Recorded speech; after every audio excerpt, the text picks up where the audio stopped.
one is restricted basically to a life of a hermit outside the camp. And when the period of the Nazirus ends, the 30 days, so then it brings a special set of sacrifices in the temple, and then is reintroduced to normal societal life. So let's examine 2 or 3 aspects of this, the way the Mefarshim looked at it. First of all, why in the world should anyone become a Nazir? The Gemara itself raises the question. The Gemara says, "Lo dai lecha," it's not enough for you. What the Torah said is also, and you have to go ahead and add another layer of prohibitions. That obviously is not allowed. And therefore,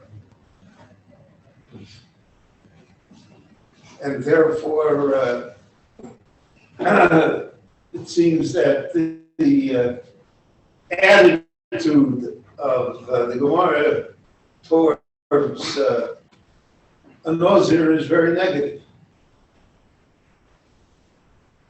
And in fact, we see in the Gemara that the great Kohen Gadol, Shimon HaTzadik, never participated in the sacrifices of a Nazir because he felt that somehow they were deficient. It was not good. Except for one instance that the Gemara records, or he felt that the Nazir, where the Nazir was really sincere. But generally speaking, we do not have a positive attitude towards Nazirs. So then, how do we justify it at all? Why would the Torah have created this category of a person? And the Gemara, there's an entire Masechta devoted to the Nazir. If it's not a positive thing, then, so to speak, who needs it?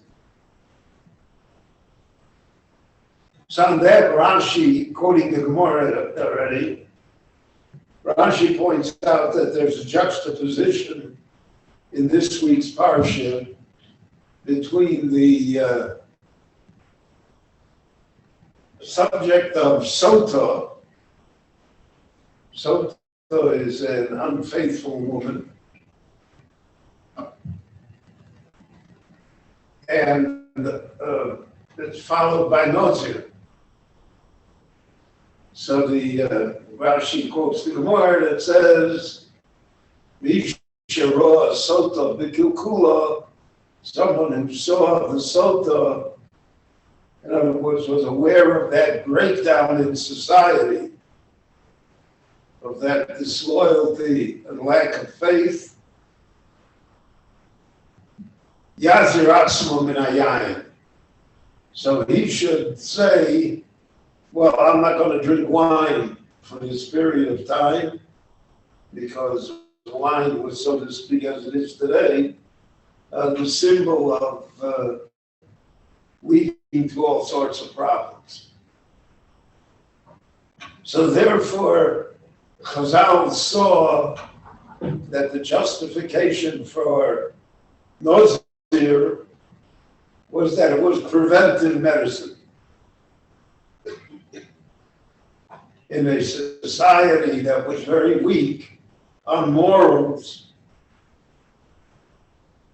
where you could have people bring a korban, bring a sacrifice in the Beit HaMikdash for Sota, in such a society, you have to take preventive measures. And therefore, Nazir is a case where a person feels that one is unable on one's own volition to control all of these matters. So therefore, one takes upon oneself this series of vows and prohibitions in order to protect oneself. Now, we are all aware that people want to protect themselves. We have tens of people here wearing masks, even though we're all inoculated, even though there have been 0 cases in Yerushalayim over the past few weeks, Baruch Hashem. But people want to protect themselves. They don't want to be endangered by, so they play it safe. So the idea of Nazir is therefore to play it safe. I don't want to end up with a case of Sota, so we don't have wine in the house. And my friend, Rabbi Tversky, who was an expert on alcoholism,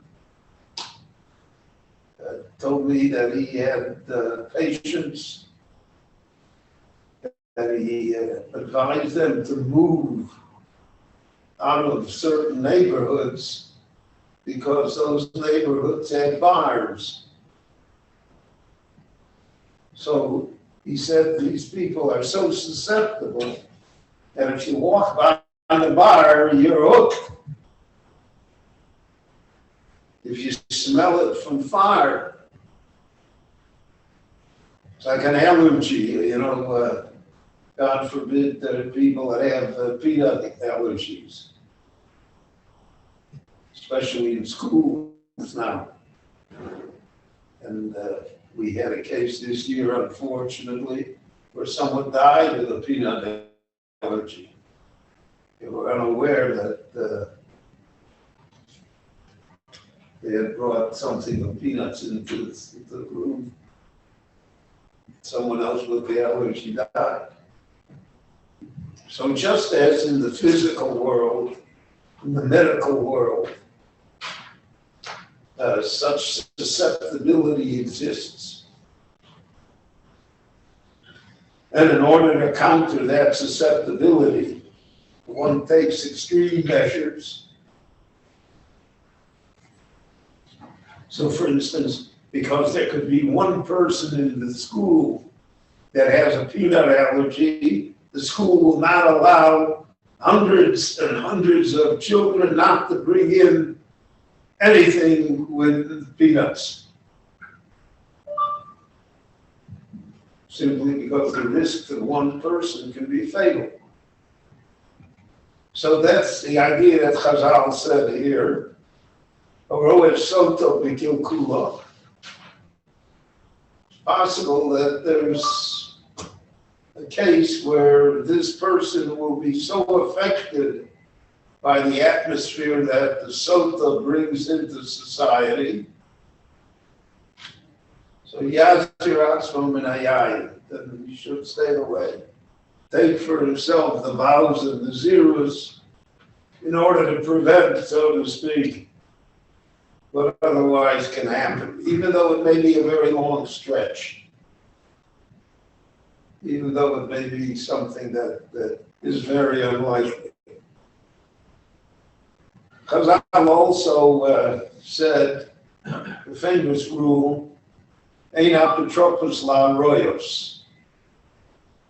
When it comes to sexual misconduct, nobody is guaranteed to be exempt, to be immune. So if we could have, Pfizer could invent a vaccine for misconduct, then that would be a great boon.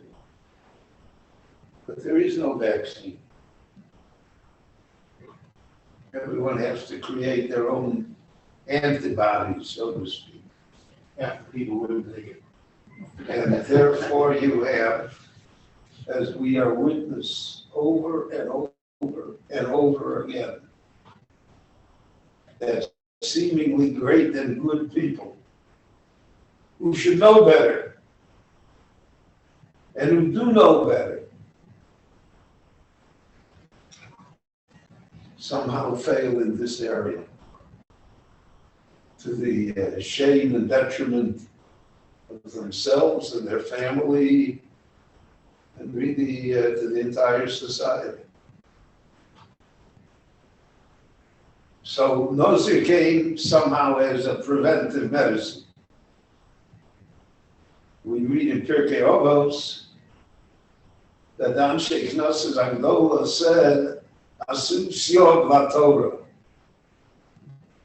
Build a fence around the Torah.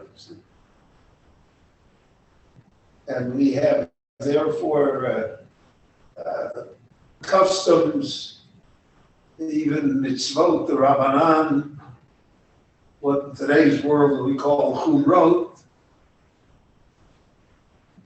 in order to keep us away from problems. But there's no guarantee. Because ultimately what a person does is up to the person.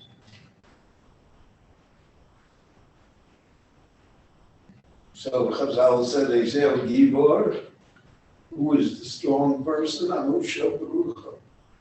He's able to control himself. And in moments of temptation, self-control is often hard to achieve. We see that in the Torah. Yosef HaTzadik, because at a critical moment he was able to override his desires and instincts.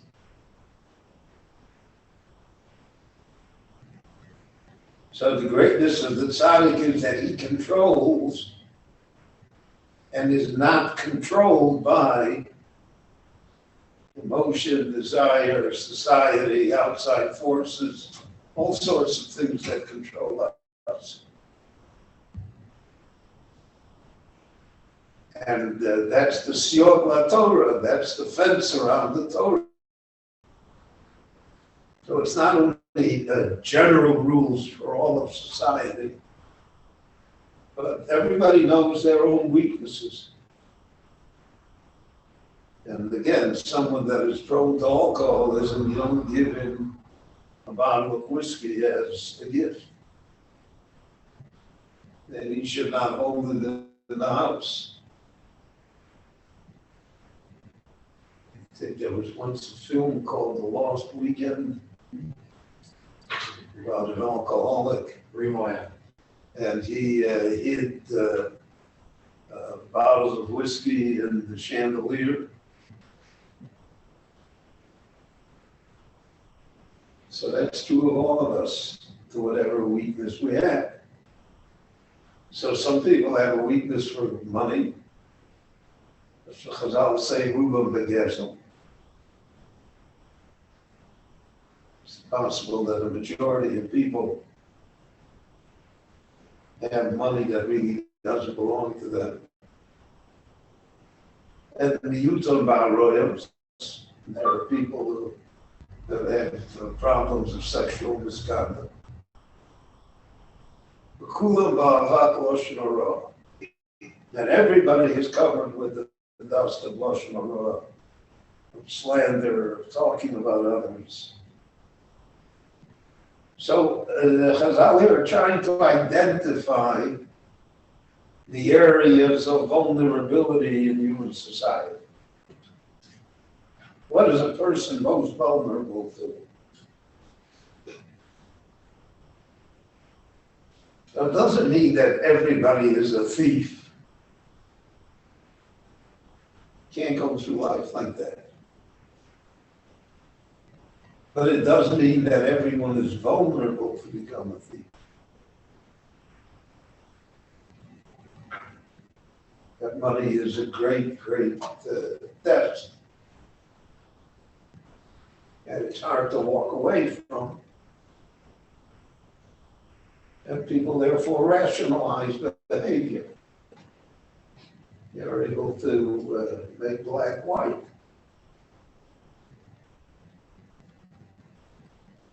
And it's it really is a wonder,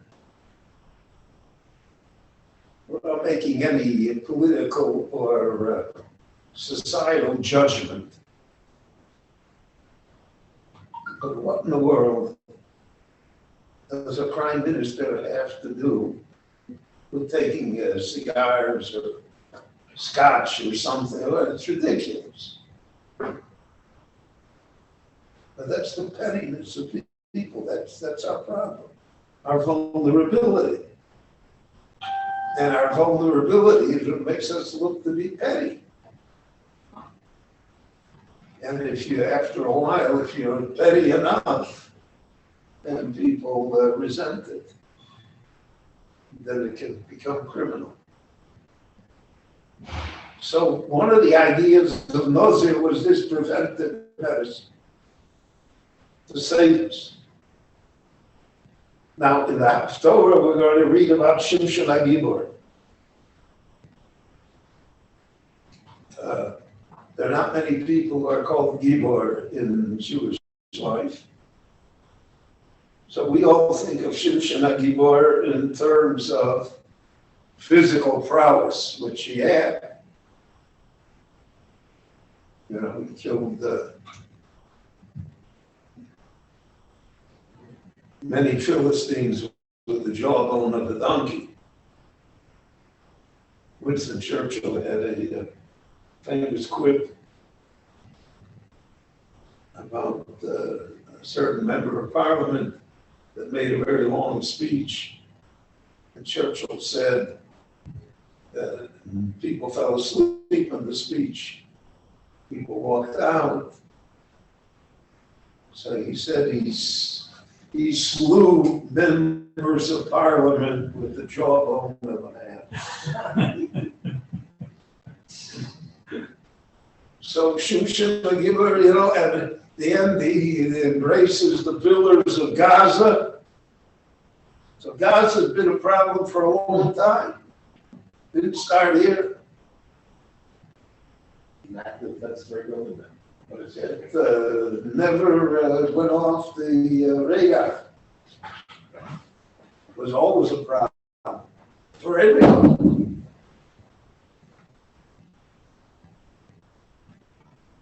So he's the Gibor. He has tremendous strength.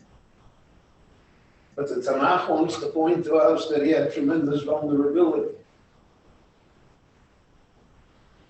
Because usually that goes hand in hand. The Gemara says, Kol hagodol mechaveiro yitzro godol imenu.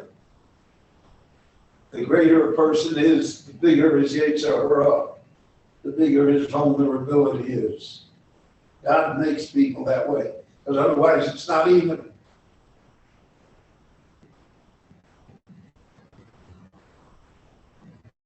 The Gemara tells us stories about great people. Because they have great people, they have great vulnerability. Because they have greater possibilities. They're more likely to come into situations that they can take advantage of. And the Torah recognizes that. So the story of Shimshon is tremendously illustrative of this. So the story of Shimshon, we read, you know, that she cut his hair. She cut his hair, he lost his strength. That's a metaphor. His strength didn't come from his hair. His strength came from within, from the greatness that he had. And he didn't realize how vulnerable he was. And that vulnerability turned against him. so that eventually it led to his downfall and undoing. And only in his last act in life, Tonus Nafshi Plishtim, he brought the whole temple down upon the Philistines and upon himself. But that tragic end is the redemption of the fact that somehow he now realized his vulnerability and was willing to act to defend himself against it. So this idea, therefore, of Nazir has great import for all of us, because to a certain extent, all of us have vulnerabilities, and we have to try and address them. Now, there's no Nazir today, although there have been people who have been called Nazir in our time. David HaKohen, who was one of the Rosh Yeshiva in Merkaz Arav, by Rav Kook, was a Nazir. His son, Rabbi Shar Yashuv Cohen, who was the chief rabbi of Haifa for many years,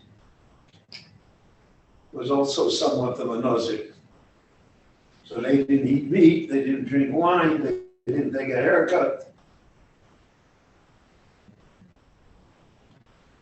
So this Nazir was David. He was a man of great intellect. He was a professor in the university of St. Gallen in Switzerland. And during World War I, Rav Kook was in exile. The Turks would not allow him to return to Israel. So part of the war he spent in Switzerland, in this small village of St. Gallen. Later on, he would move to London and become the chief rabbi of the Federated Synagogues. But when he was in Switzerland, he had influence on this professor, and he turned the professor into a Rosh Yeshiva, and into a Nazir, and to a person that was a symbol of holiness. And he was called the Nazir, simply because of the fact that it represented such a defense mechanism within him, because he was well aware of his vulnerabilities and of the background, so to speak, that he came from. So therefore, he took extra precautions. I always have that feeling that many times, and again, I'm not making judgments, but it's just an observation that I've had over many years. Many times you see someone that becomes about tshuva, and that person adopts a much more rigorous observance and pattern than people that were born in the faith, so to speak. And that is because of the recognition of the vulnerability. I mean, if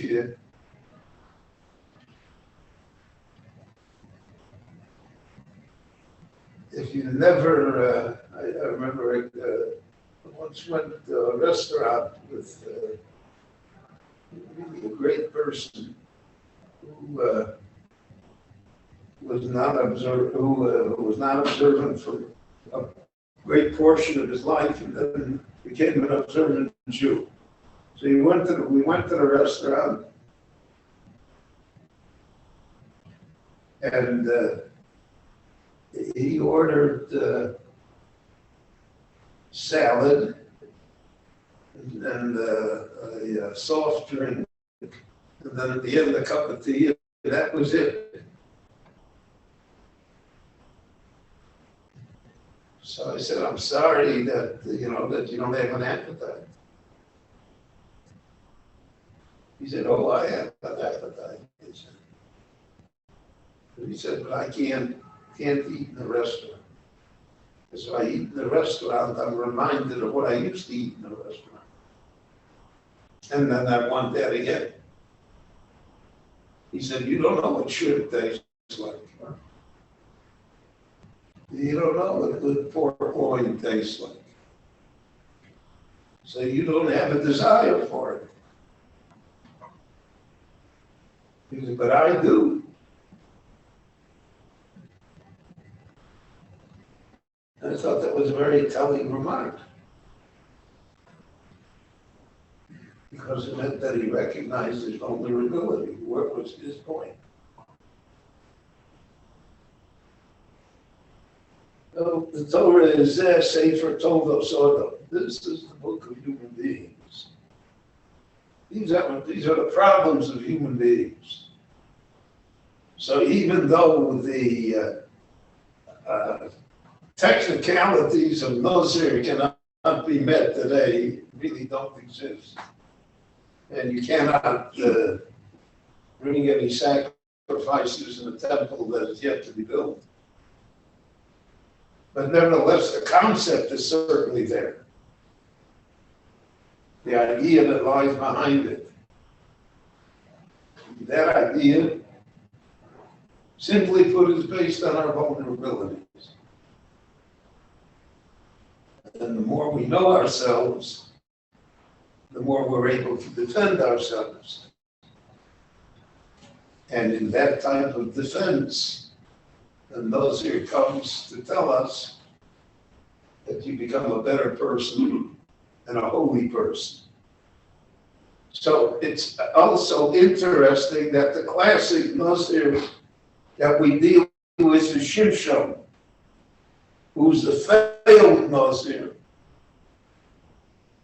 and not with Shmuel Hanavi, who is the successful Nazir. In fact, the Torah doesn't make any, the Tanakh doesn't make any reference to his being a Nazir.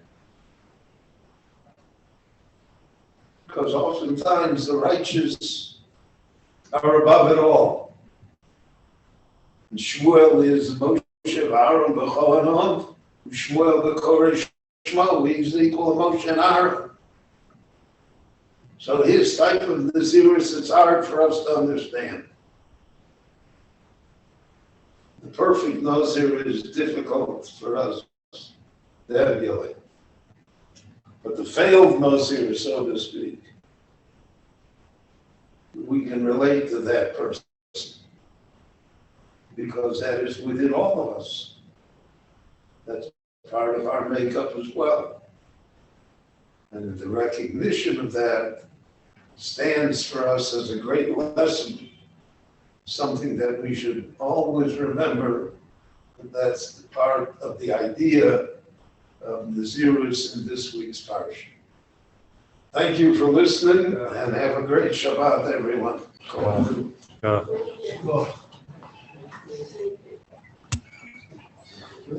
Thank you, Jeff.